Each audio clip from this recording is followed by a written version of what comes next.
Muchas gracias. Bueno, pues ya lo mencionaba, agradecer la invitación para poder estar con ustedes. Lo hemos platicado en muchas ocasiones, un acierto muy importante. No solamente el poder hablar de enfermedades que tienen una repercusión en toda Latinoamérica a nivel mundial, sino también el poder juntar a los diferentes líderes de las diferentes sociedades médicas para poder hablar acerca de esto y proponer soluciones y estrategias que permitan cambiar el curso de esta enfermedad. Ya lo decía el doctor Daniel López Tapia, una de las principales preguntas que nos tenemos que hacer es ¿por qué estamos aquí? Y estamos aquí para hablar precisamente de la enfermedad vascular cerebral que durante muchos años ha sido una pandemia, así como el COVID-19, pero que no nos habíamos dado cuenta de la repercusión que esta tenía y sobre todo la repercusión que va a tener esta enfermedad para los siguientes años. Sabemos que la enfermedad vascular cerebral sigue ocasionando una gran cantidad de muerte y discapacidad en todas las personas y que, bueno, pues en lo que estamos hoy aquí hablando en estos momentos, lamentablemente una persona cada 4 minutos va a padecer de un evento vascular cerebral y eso radica en una importancia clínica y de salud pública muy relevante. Bueno, a mí me ha tocado hablar de esta primera parte que es precisamente los stroke mimics, el infarto cerebral encubierto, y les agradezco mucho que me dieran la oportunidad de poder hablar de este tema antes de, por supuesto, todos los magníficos temas que vamos a estar tratando el día de hoy,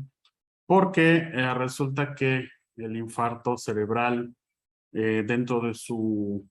mecanismo, dentro de su proceso de atención en las salas de emergencias, pues inicia por una parte muy importante que es su diagnóstico y su identificación temprana, y es una de las cosas por las cuales tenemos que trabajar todavía mucho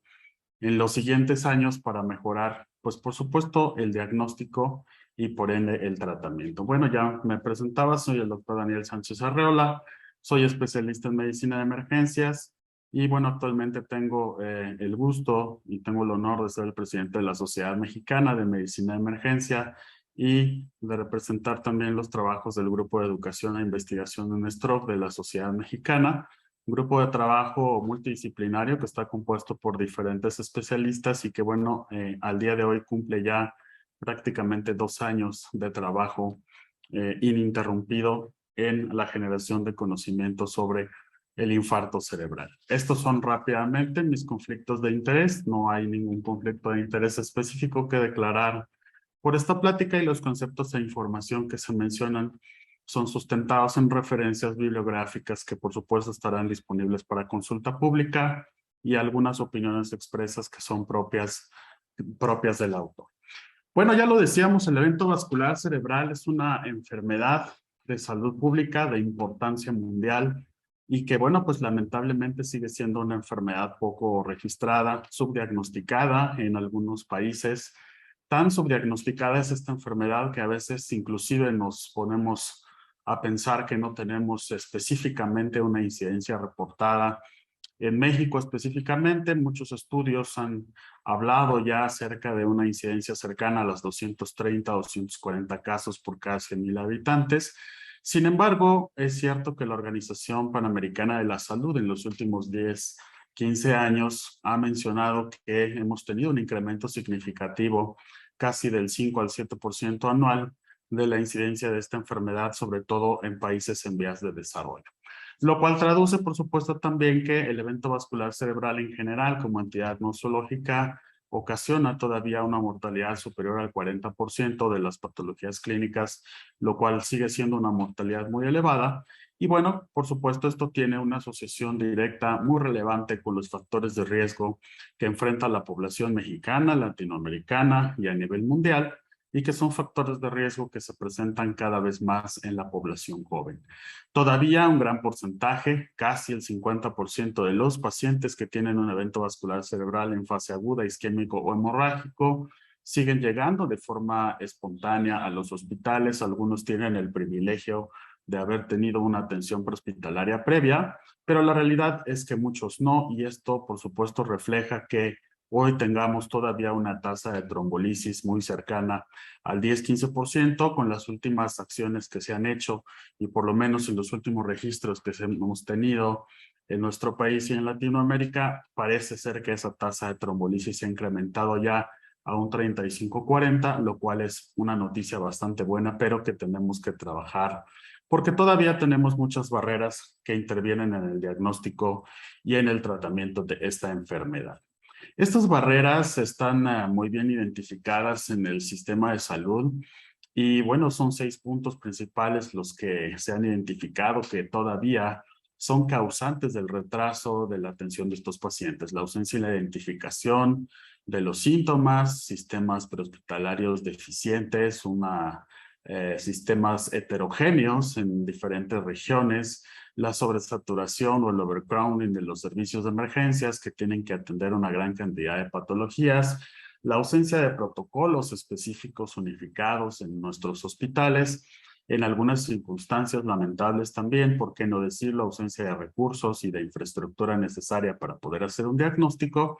Y bueno, en algunos sistemas de salud muy sui generis como el mexicano, todavía una lamentable ausencia de atención del paciente centrada en su condición clínica y no en su, bueno, más bien en su condición laboral y no en su condición clínica. Pero cuando hablamos de los mimics de stroke, cuando hablamos de aquellas enfermedades que pueden simular un evento vascular cerebral,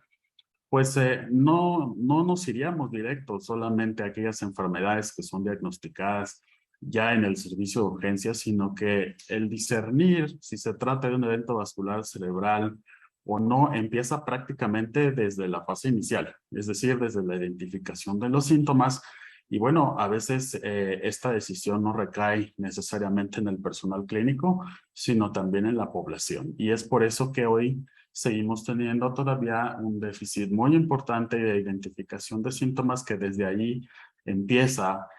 pues el tema del proceso de atención y que en algunas circunstancias puede retrasarse. Sabemos que existe una cadena de la sobrevida y que esto representa el que debería de existir un tiempo récord no mayor a 60 minutos para poder asegurar una atención oportuna desde que el paciente empieza con datos neurológicos de evento vascular cerebral hasta que llega a la sala de urgencias, es diagnosticado mediante un estudio de imagen simple y es iniciado un tratamiento de reperfusión intravenosa. Por supuesto, el objetivo fundamental de una identificación temprana es incrementar la tasa de trombolisis y por ende maximizar la recuperación del paciente con una menor cantidad de secuelas posibles. Pero bueno, esta gestión de la emergencia y la identificación de los probables diagnósticos diferenciales pues inician prácticamente desde la activación de la llamada, posteriormente hacia el sistema prehospitalario y luego, por supuesto, recae también de forma muy importante en los servicios de emergencias y en el médico de urgencias, quien valora a los pacientes. Por eso podemos hablar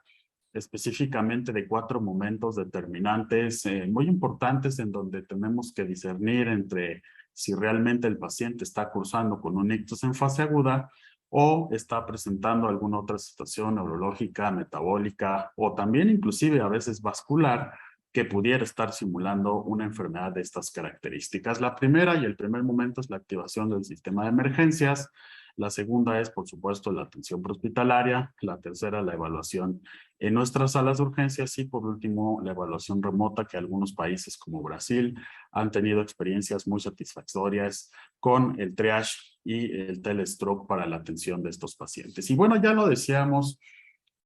prácticamente los diagnósticos diferenciales del evento vascular cerebral empiezan desde la población. Vemos todavía casos muy tristes de pacientes que llegan con un retraso significativo a las salas de urgencias y esto, bueno, pues es ocasionado por una falta de conocimiento entre cuáles son los signos y síntomas más importantes que una persona presenta cuando tiene un evento vascular y entonces mucha de la población sigue pensando que es otra cosa, que no amerita el llegar a un hospital a tiempo y entonces esto hace que muchos de ellos lamentablemente lleguen tarde o continúen llegando tarde a los hospitales. Está muy bien demostrado que el hecho de poder implementar campañas de capacitación específicas a la población desde este punto de vista, pues modifica los mimics, modifica la identificación de patologías simuladoras de evento vascular, pero además también la capacitación a la población incrementa significativamente la tasa de trombolisis y la detección temprana porque hace que el paciente pueda llegar a un hospital en el menor tiempo posible. Esto también, por supuesto, facilita la activación del sistema de emergencias, el hecho de que el paciente reciba una atención prehospitalaria. Y bueno, pues es un esfuerzo que tenemos que hacer todavía durante los siguientes años para poder mejorar la identificación temprana en el contexto de la población. Y me gustaría comentarles esta prima de conocimiento cuando hablamos de los mimics de stroke o de los imitadores, sobre todo para poder hacer énfasis en que la capacidad de poder distinguir un déficit neurológico que es ocasionado por un evento vascular de un imitador, pues tiene que ser parte de las habilidades del médico que está en las salas de emergencias o aquel que está en una unidad de primer contacto y que no tiene solamente que centrarse a un estudio de imagen. Es decir, en muchas circunstancias nosotros debemos de tener la habilidad de poder identificar un mimic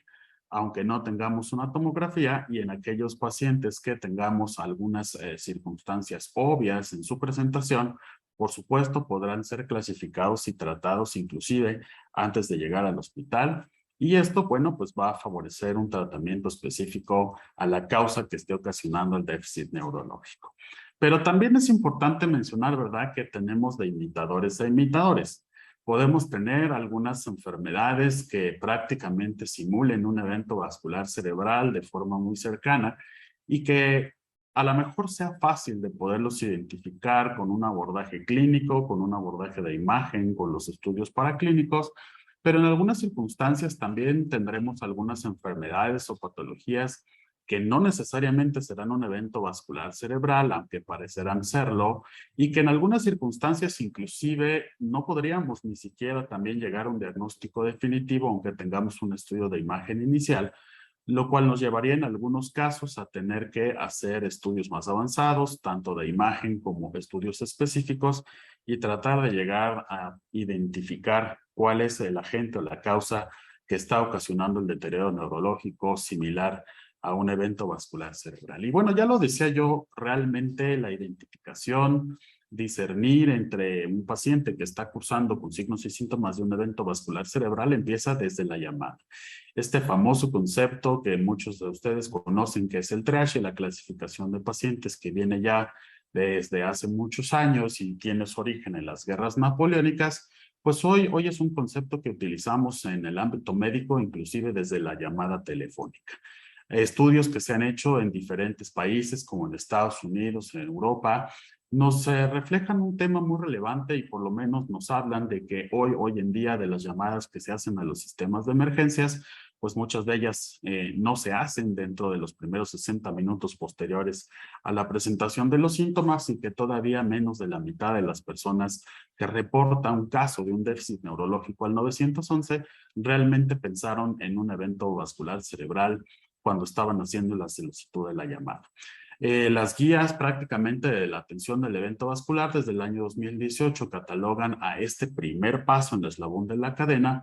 como una situación que debe ser llevada a cabo de manera rápida y oportuna con un nivel de recomendación clase 1B, y por eso es muy importante que dentro del interrogatorio que puede hacer el operador telefónico, pues tengamos que de alguna manera evidenciar en esa llamada la presencia del déficit neurológico por algún testigo familiar o inclusive en algunas circunstancias el mismo paciente, que nos permita ya desde este momento desencadenar toda una cadena de atención para poder mejorar el tratamiento de los pacientes.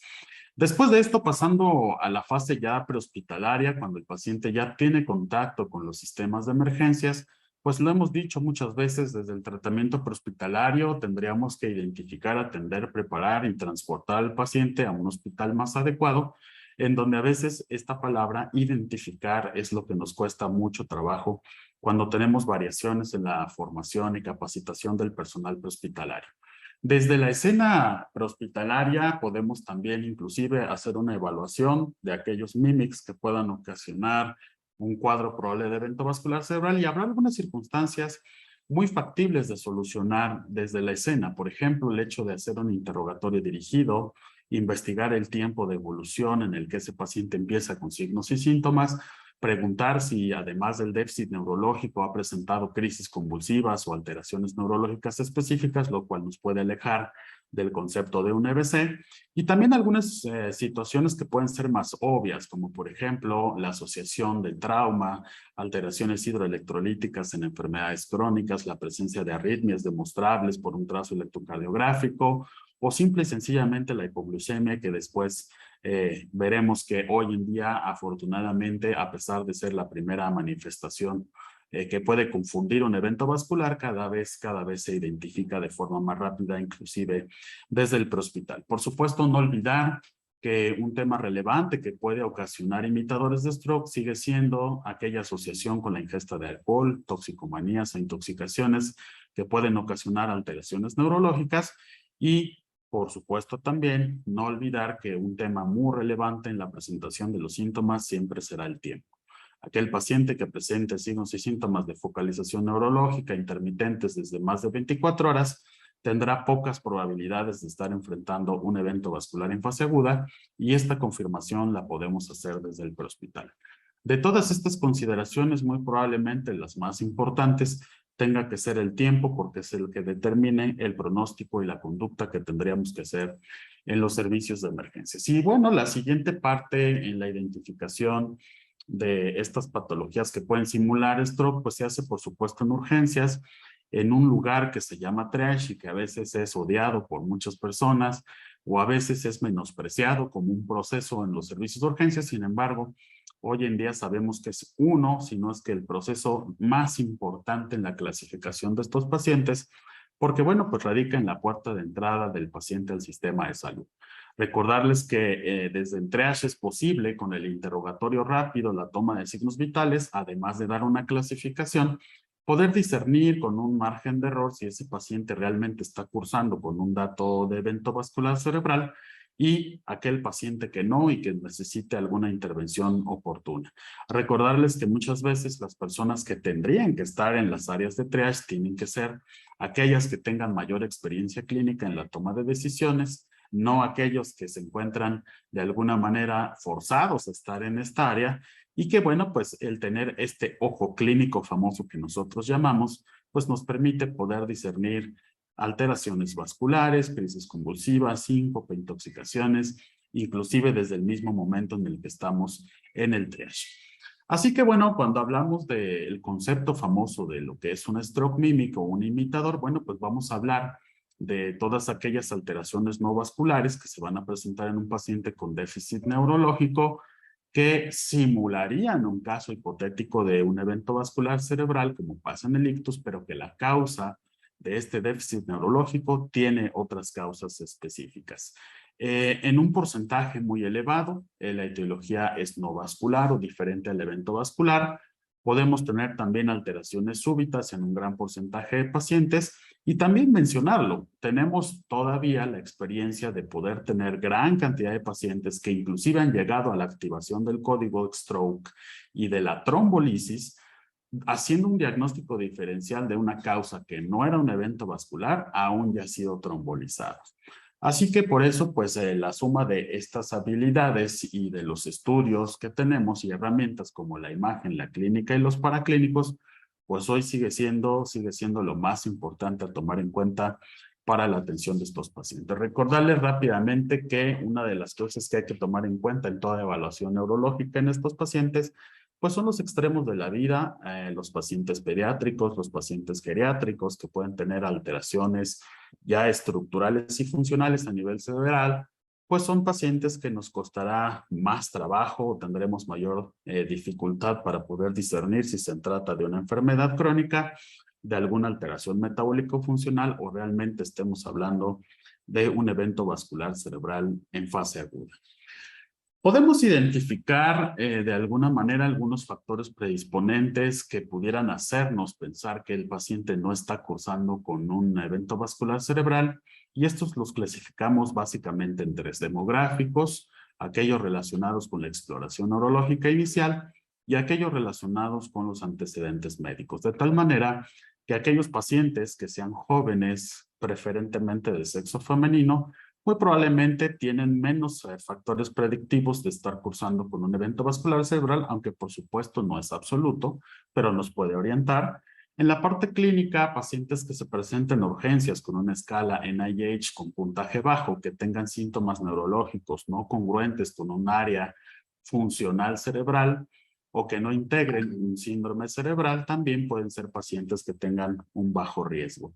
Aquellos pacientes que dentro del interrogatorio tengan ausencia de factores específicos de riesgo como enfermedades crónicas, hipertensión, fibrilación auricular, que es uno de los factores más importantes, o algunos otros congénitos como el foramen lobar persistente, pues serán pacientes que tendremos que indagar otra cosa que no sea un evento vascular cerebral isquémico. Sin embargo, no olvidemos recordar que dentro de este estudio, el 20 o inclusive 25% de los pacientes podrán tener un estudio de imagen sin alteraciones específicas que nos tendrá que orillar a continuar con un protocolo de estudio más específico.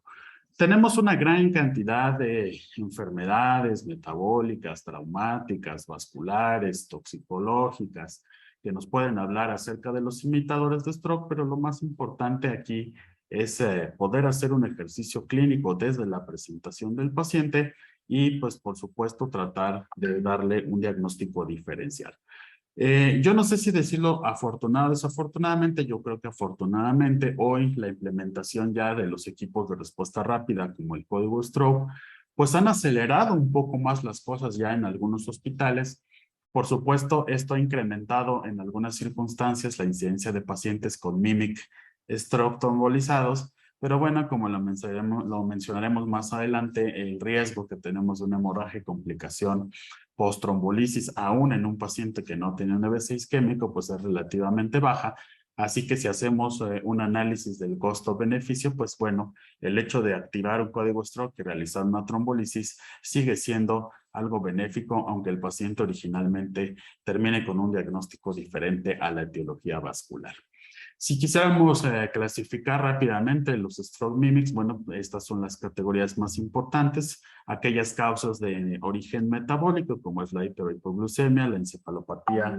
de forma multifactorial, electrolitos, hipoxemia; las causas infecciosas, como la parálisis de Bell; algunas alteraciones como la meningoencefalitis o neuroencefalitis; las causas neurológicas, convulsiones, lesiones ocupantes de espacio; o, por supuesto, los tóxicos, que hoy en día siguen siendo una causa muy importante de ingreso en pacientes en edad productiva a nuestros servicios. Así que bueno, pues para hacer un análisis complementario y poder llegar a una buena identificación, pues el algoritmo diagnóstico iniciaría siempre con la interpretación de el examen neurológico del paciente, tomando en cuenta, por supuesto, la relevancia del tiempo, identificando si tiene o no algunos síndromes cerebrales específicos, datos de focalización neurológica que nos permitan saber si ese paciente es candidato a un estudio de neuroimagen de forma inicial, que nos permita poder hacer un diagnóstico oportuno. En algunas circunstancias, por ejemplo,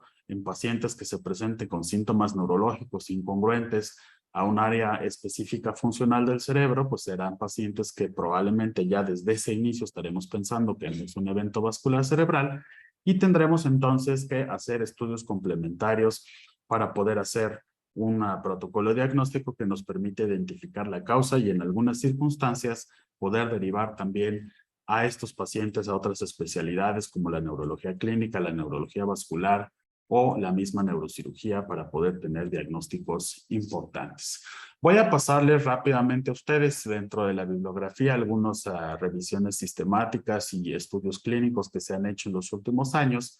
y la mayoría de ellos concuerdan con la prevalencia de ciertos factores de riesgo que hoy en día podemos considerarlos como factores predictivos, tanto negativos como positivos, al riesgo de tener pacientes con mimic stroke,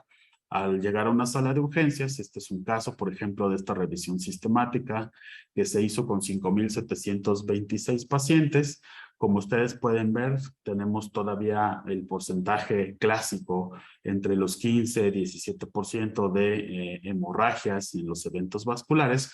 Pero aquí lo más importante es que aquellos pacientes que no cursaban con un evento cerebral isquémico, pues eran pacientes jóvenes con ausencias de factores de riesgo y enfermedades crónicas como hipertensión, dislipidemia, fibrilación auricular, y que por supuesto se presentaban con un puntaje de NIS muy bajo, por lo menos inferior a los 5 puntos. Algunos de estos pacientes, por ejemplo, en este estudio, que fueron 19 casos, 4.7, a pesar de estar cursando con una causa no isquémica, fueron sometidos a un tratamiento de reperfusión intravenosa, pero la buena noticia es que no tuvieron complicaciones como sangrados intracraneanos específicos y que, bueno, de todo esto, una de las causas más importantes y que más prevaleció como un mimic de stroke bien identificado fueron las crisis epilépticas hasta en un 26%. Vean, por ejemplo, también algo muy importante, tiene una asociación no solamente con la parte de los factores de riesgo, sino también con la evolución a corto plazo de estos pacientes, en donde aquellos que no cursaban con un evento vascular cerebral isquémico fueron dados de alta en los siguientes 3 días, pacientes en los cuales inclusive a pesar de haber sido tratados con RTPA, pues nunca tuvieron déficit neurológicos focales y pudieron haber sido dados de alta a domicilio. Así que bueno, pues al final de cuentas también estos pacientes en una cuestión de ingreso global hospitalario, pues fueron pacientes que tuvieron corta estancia en los servicios de urgencias a pesar de haber sido trombolizados. Aquí tenemos otro ejemplo que se hizo. Este es un ejemplo acerca de cómo evaluar a los pacientes con mimics de stroke en el servicio de urgencias. Y bueno, una de las conclusiones importantes que manejan la literatura es que en realidad no hay una variable clínica que nos pueda predecir un paciente que realmente está cursando con un mimic y un paciente que tiene pues un evento vascular cerebral isquémico. Sin embargo, las conclusiones son muy parecidas. Las causas siguen siendo metabólicas, neurológicas, tóxico-metabólicas. Y también los factores predictivos más importantes sigue siendo la ausencia de enfermedades crónicas y la crisis epiléptica como causa fundamental de imitador de stroke. Aquí tenemos otro estudio observacional que se hizo en el año 2022, en donde también podemos observar que una gran cantidad de pacientes que se presentaron al servicio de urgencias, casi 20-30%, cursaron con mimics de stroke o con stroke mimics, que estos pacientes, los que tenían un simulador, la mayoría de ellos volvían a concluir otra vez en un evento convulsivo, que sigue siendo de las causas principales de diagnóstico diferencial, pero que volvemos otra vez a lo mismo, la probabilidad de un evento vascular cerebral presentado en el servicio de urgencias incrementaba conforme se tenía el déficit neurológico, pero disminuía importantemente si no había síntomas de focalización o factores de riesgo previos en estos pacientes. Una de las revisiones que se ha hecho por los institutos de salud de los Estados Unidos con la mayor cantidad de pacientes, que es esta en el año 2013-14, con cerca de 8,000 pacientes, concluyen también, por supuesto, que los pacientes que no estaban cursando con un EBC isquémico en una proporción alta eran pacientes jóvenes y que por supuesto tenían ausencia muy importante de factores de riesgo que hoy entonces sí podemos decir son factores predictivos negativos para la presencia de un probable evento vascular cerebral.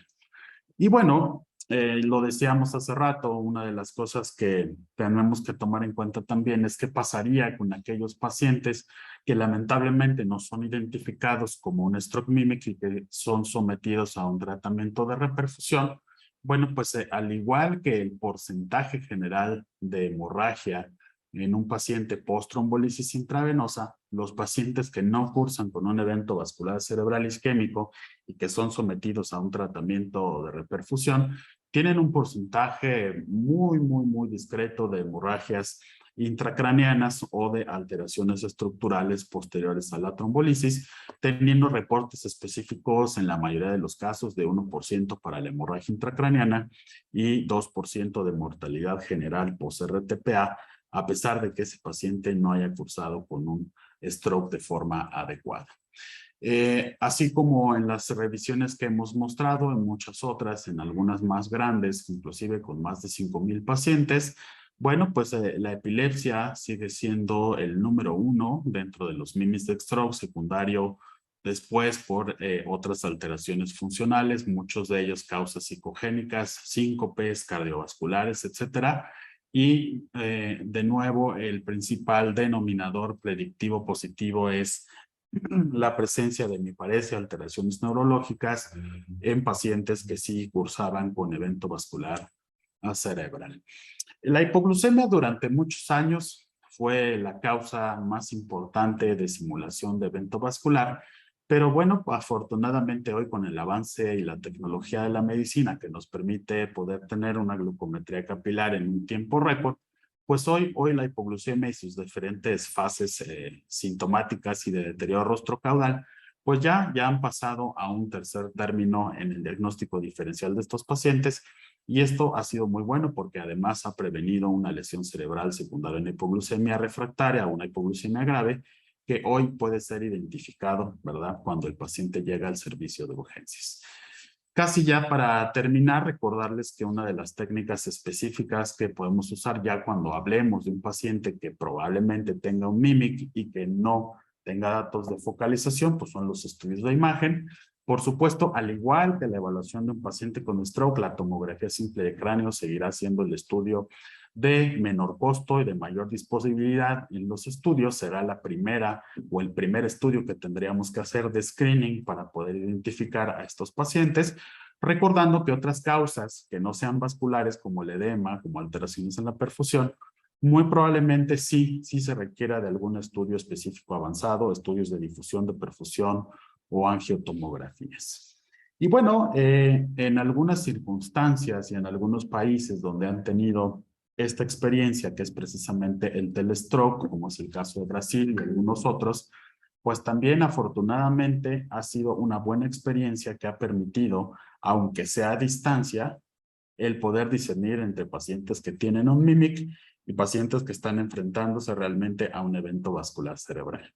En algunas circunstancias ha habido casos muy exitosos de estas puntuaciones que se han hecho con telestroke, en donde pues han podido discernir del paciente que realmente está cursando con un EBC. Y bueno, pues esto validado, por supuesto, con los factores predictivos y el interrogatorio completo que ya hemos visto desde el principio de esta plática. Y bueno, pues a mí me gustaría terminar con estos puntos importantes para que ustedes se los llevaran a casa. Y el primero, bueno, pues es esto, recordarles que existen muchas enfermedades de origen no vascular que pueden simular un ictus y que algunos de ellos, al igual que el EBC, podrán tener una instalación rápida, pero que es importante hacer una evaluación integral en el paciente cuando llega a urgencias o inclusive desde el prehospital. Vamos a tener una incidencia todavía muy alta de pacientes con deterioro neurológico hospitalizados que pueden cursar con MIMICs y que no necesariamente tienen un evento vascular,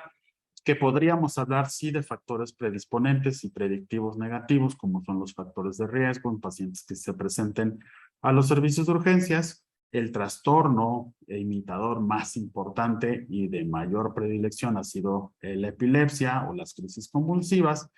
y que bueno, pues en la mayoría de las revisiones sistemáticas y de los modelos de regresión predictiva, la fibrilación, la dislipidemia, la hipertensión y la diabetes siguen siendo factores predictivos negativos en casos de pacientes que se presentan a urgencias, y que bueno, pues aún así, a pesar de esto, no tenemos que bajar la guardia en cuanto a la atención de los pacientes. Recordarles que aunque tengamos un alto porcentaje de MIMICs, no hay malas activaciones, no hay malas activaciones del código stroke, y que es importante trombolizar a estos pacientes, y que bueno, si es el caso de un paciente que no fuera isquémico, el porcentaje de sangrado y mortalidad sigue siendo muy bajo. Así que los invitamos a pensar, identificar, evidenciar y tratar a estos pacientes de la mejor manera para que podamos seguir cambiando el curso de esta enfermedad. Yo les dejo mis datos de contacto y les agradezco mucho a todos la invitación.